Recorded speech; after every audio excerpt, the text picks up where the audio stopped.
皆さん、おはようございます。ဒီနေ့ကတော့sorry တန်ကိုဒီ2ကနေပြန်လည်ကြိုဆိုလိုက်ပါတယ်။ဒီနေ့ကတော့ session 4ပေါ့နော်။အခန်း1ရဲ့ session 4ကနေစသွားရပါမယ်။စကြမယ်ပေါ့နော်။အခန်း1ရဲ့ session 4ကခေါင်းစဉ်လေးကပါလဲဆိုတော့ nannin this ကတဲ့။ nannin this ကဆိုဘယ်နှယောက်လဲကိုပြောရဖြစ်ပါတယ်။သူက51ကနေစတယ်ပေါ့နော်။51ကစတဲ့အချိန်ကျတော့sorry နော်51ကနေစတာသူကဗာလေးလဲစလဲဆိုတော့ hitori ဆိုတာတယောက်တည်းကိုပြောဖြစ်ပါတယ် hitori တကောင်လေးပေါ့နော်ပြီးရင်နောက်တစ်ခုကကျတော့ futari ကကျတော့သူက2ယောက်ကိုပြောဖြစ်ပါတယ် futari မှသူက hitori futari ပြီးရင်နောက်ကဟာဒီအကုန်လုံးက12345 678 9 10 11 အဲ့ဒါနဲ့ပဲ nin ဆိုတဲ့ဟာလေးနဲ့ပေါင်းလိုက်ရတယ်ပေါ့နော်3ယောက်ဆိုရင် san နဲ့4ယောက်ဆိုရင် yonin ပေါ့နော် yonin ပါ4ယောက်ဆိုရင် yonin ဖြစ်ပါတယ်54ထိပြီးသွားပြီ55လေးတစ်ချက်ကြည့်ကြမယ်55ကကြတော့ခေါနင်း56ကတော့ခုနှစ်ရှိချင်းနဲ့နာနာနဲ့ဒါကတော့မထူးဆန်းဘူးပေါ့နော်အစားကလေးလည်းတင်ထားရဲဆိုတော့ပြီးရင်ဟာချင်းနဲ့ဆိုတော့ရှေ့ရကိုပြောဖြစ်ပါတယ်ဒါမှနောက်တစ်ခုကကြတော့ Q နဲ့ခုနဲ့လို့လည်းဖတ်တယ်ပေါ့နော်အဲ့ဒါတော့9ယောက်ကိုပြောဖြစ်ပါတယ်10ယောက်ဆိုရင်တော့ June နဲ့10ယောက်ဖြစ်ပါတယ်โอเคအဲ့တော့ဟောဆက်သွားလိုက်ပေါ့နော်နန်းနင်းဆိုတော့နန်းဆိုတာတော့မိကုန်းစကားလုံးနေပေါ့နော်နင်းဆိုတာရောက်ဦးဆိုတဲ့အတွက်ကြောင့်မလို့နန်းနင်းဆိုရင်ဘယ်နှယောက်လဲဆိုတဲ့အိဗယ်ပါနန်းနင်း this ကဆိုရင်ဘယ်နှယောက်လဲပေါ့နော်အဲ့တော့ကိုကတကယ်လို့တယောက်တည်းဆိုရင် hitori this နှစ်ယောက်ဆိုရင် futari this သုံးယောက်ဆိုရင် san နဲ့တော့မဟုတ်10ယောက်ဆိုရင် june this တို့ဖြစ်ရုံပဲပေါ့နော်โอเคအဲ့တော့62ကကျတော့ဗာလဲဆိုတော့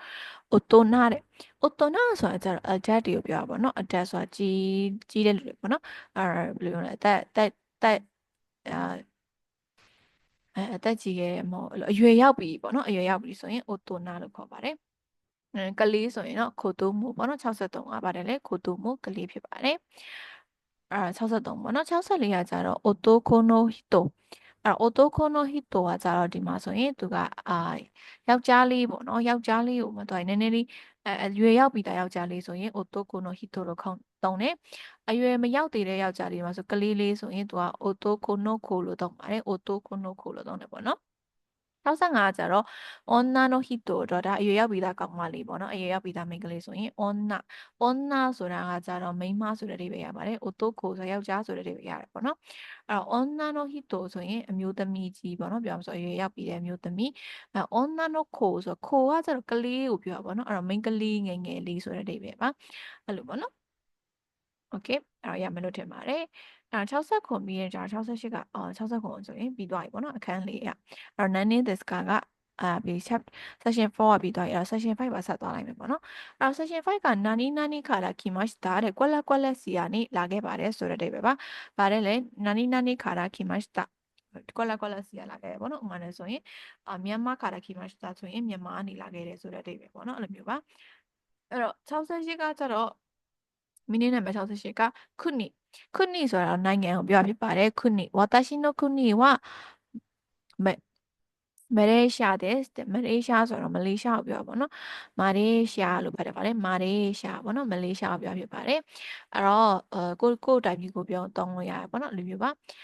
ဒီနောက်တစ်ခုကကျအာရု中国にディズニーランドがありますတဲ့中国ဆိုတာတရုတ်ကိုပြောပါပေါ့နော်အဲ့တော့中国မှာディズニーランドဆိုတာ Disneyland ကိုပြောပါ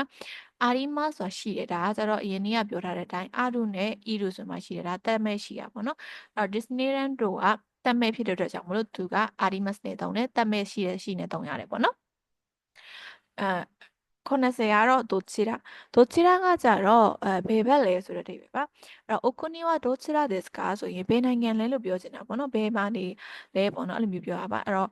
သူကပြန်ပြောတယ်ဆိုကန်ညာဒက်တဲ့ကန်ညာလာတယ်ပေါ့နော်ကန်ညာဘယ်နိုင်ငံလဲမသိဘူးကန်ညာဒက်ပေါ့နော်အဲ့တော့91ကနာနီခါရာခီမတ်တာတဲ့ကွက်လက်ကနေလာခဲ့ပါတယ်私はတဲ့アメリカから来ましたကျွန်တော်ကအမေရိကာကနေလာခဲ့တာပေါ့နော်အမေရိကာကနေလာခဲ့တာလို့ပြောချင်တာပါနောက်တစ်ခါကျတော့နာနီဂျင်းဆိုတာတော့လူမျိုးပေါ့နော်အဲ့ဒီဂျင်းရှိမှာကိုယ့်ရဲ့တိုင်းပြည်ကိုထည့်လိုက်မယ်ဆိုရင်ဘာဖြစ်သွားပါပြီပါလဲအဲ့ဒီနိုင်ငံရဲ့လူမျိုးပေါ့နော်ဥပမာနဲ့ဆိုရင်မြန်မာဆိုရင်မြန်မာချင်းတဲ့ဆိုရင်မြန်မာလူမျိုးပေါ့နော်အဲ့လိုပဲဖတ်ကြည့်မယ်ဆိုရင်私はတဲ့ 이기리스 진대서 이기리스ဆိုတာ English ပေါ့နော်အဲ့တော့ British လိုမျိုးတွေကိုပြောဖြစ်ပါတယ် British ပေါ့နော် Okay အဲ့တော့93ကကြတော့ချီစုဆိုတာမြေပုံကိုပြောဖြစ်ပါတယ်နီဟွန်နိုချီစုကအာဒီမတ်စ်ကာတဲ့ဂျပန်နိုင်ငံမြေပုံရှိပါသလားတဲ့အဲ့လိုမျိုးပေါ့နော်ချီစု Okay နောက်တစ်ခါကျဆဲခိုင်ကဆိုတော့ကဘာကိုပြောဖြစ်ပါတယ်ဆဲခိုင်နိုချီစုကအာဒီမတ်စ်ကာတဲ့ကဘာမြေပုံရှိလားပေါ့နော်ဆဲခိုင်ဆိုတော့ကဘာချီစုကမြေပုံအဲ့တော့ဆဲခိုင်နိုချီစုဆိုတော့ကဘာမြေပုံဒါဆိုရင်နီဟွန်နိုချီစုဆိုရင်ဂျပန်မြေပုံမြန်မာမြေပုံဆိုရင်မြန်မာနိုချီစုဖြစ်လိမ့်မယ်ပေါ့နော် Okay ပါအဲ့တော့ဆဲခိုင်ပေါ့နော်အဲ့တော့ဒီရဲ့အနောက်ကဟာတွေအကုန်လုံးကဆိုတော့သူကနိုင်ငံလေးတွေကိုပြောထားပေးရဖြစ်ပါတယ်အဲ့တော့ပထမဆုံးဆိုရင်တော့85နီဟွန်ကတော့အားလုံးသိတဲ့အတိုင်းဂျပန်ပေါ့နော်ဒါမှမဟုတ်နီပွန်ပေါ့နော်အဲ့90ချက်ကကျတော့အင်ဒိုကကျတော့အိန္ဒိယကိုပြောဖြစ်ပါတယ်အိန္ဒိုအင်ဒိုနီးရှားကကျတော့အင်ဒိုနီးရှားကိုပြောတာဖြစ်ပါတယ်အင်ဒိုနီးရှားနောက်တစ်ခုကကျတော့ကမ်ခိုကူကတော့တရုတ်ကိုပြောဖြစ်sorry ဆောက်ကိုရီးယားပေါ့နော်ကိုရီးယားကိုပြောဖြစ်ပါတယ်တောင်ကိုရီးယားကိုပြောဖြစ်ပါတယ်နောက်တစ်ခုကဆိုတော့ထိုင်းကတော့ Thailand ကိုပြောဖြစ်ပါတယ် Thailand ပေါ့နော်ပြီးရင်နောက်တစ်ခုကကျတော့ Taiwanကကျတော့ Taiwan ကိုပြောဖြစ်ပါတယ်နောက်တစ်ခုChugokuကကျတော့တရုတ်ကိုပြောဖြစ်ပါတယ် China ပေါ့နော် Nepal ကကျတော့Nepal ကိုပြောပါတော့ပြီးရင်ဆိုရင်နောက်တစ်ခုကကျတော့ Philippinesကတော့ဖိလစ်ပိုင်ကိုပြောဖြစ်ပါတယ် Philippines ဖိလစ်ပိုင်ပေါ့နော်အဲ့တော့83ပြီးတော့84ကကျတော့ဒီဘက်ကိုဆက်သွားလိုက်ပါမယ်။84ကကျတော့ဘက်တွနမ်မူကကျတော့ BNN ကိုပြောဖြစ်ပါတယ်ဘက်တွနမ်မူ BNN နောက်တစ်ခုကကျတော့မာလေးရှားကကျတော့မလေးရှားကိုပြောဖြစ်ပါတယ်မလေးရှားပေါ့နော်။နောက်တစ်ခုကကျတော့ကိုရီးယားမြန်မာပေါ့နော်မြန်မာလို့ဖတ်ပါတယ်။နောက်တစ်ခုကကျတော့ထိုရက်ကိုပေါ့နော်လို့ဖတ်တယ်တူရကီပြောပါနောက်တစ်ခုကကျတော့အော်စတြေးလျ sorry အော်စတြေးလျလို့ဖတ်တယ်ပေါ့နော်အော်စတြေးလျပြောဖြစ်ပါတယ်အော်စတြေးလျပြောဖြစ်ပါတယ်နောက်တစ်ခုကကျတော့နယူးဇီလန်လို့ဖတ်တယ်ပေါ့နော်နယူးဇီလန်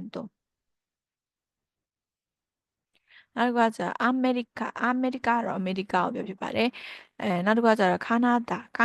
ကျတော့ကနေဒါကိုပြောဖြစ်ပါတယ်ကာနာဒါမက္ကဆီကိုပေါ့နော်မက္ကဆီကိုsorry မက္ကဆီကိုလို့ဖတ်တယ်ပေါ့နော်မက္ကဆီကိုနောက်တစ်ခုကကျတော့ဘရာဇီးကကျတော့ဘရာဂျီလို့ဖတ်တယ်ဘရာဂျီလို့နောက်တစ်ခုကကျတော့ရုရှားလို့ဖတ်တယ်ပေါ့နော်ရုရှားနောက်တစ်ခါကျတော့အီဂီရီစ်ကတော့အင်္ဂလန်ကိုပြောဖြစ်ပါတယ်နောက်တစ်ခါကျတော့ဖရန့်ကတော့ပြင်သစ်ပေါ့နော်နောက်တစ်ခါကျတော့ဒိုイツကတော့ဂျာမနီကိုပြောဖြစ်ပါတယ်ဒိုイツနောက်ဆွစ်ကတော့ဆွစ်ဇာလန်ကိုပြောဖြစ်ပါတယ်ဆွ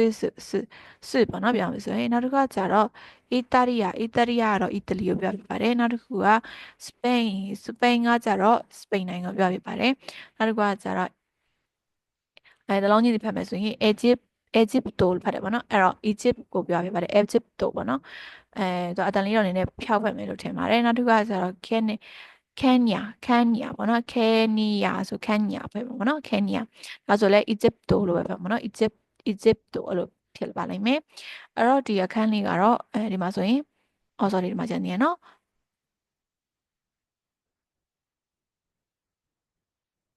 อืมသူကကမ္ဘာမြေပေါ်အနေနဲ့လေးဟောဖြစ်နေရပါတော့ဒီဟိုဘက်နဲ့ဒီဘက်ချိန်တာဖြစ်လိမ့်မယ်ဒီဘက်ကကျတော့အမေရိကအမေရိကန်ပေါ့နော်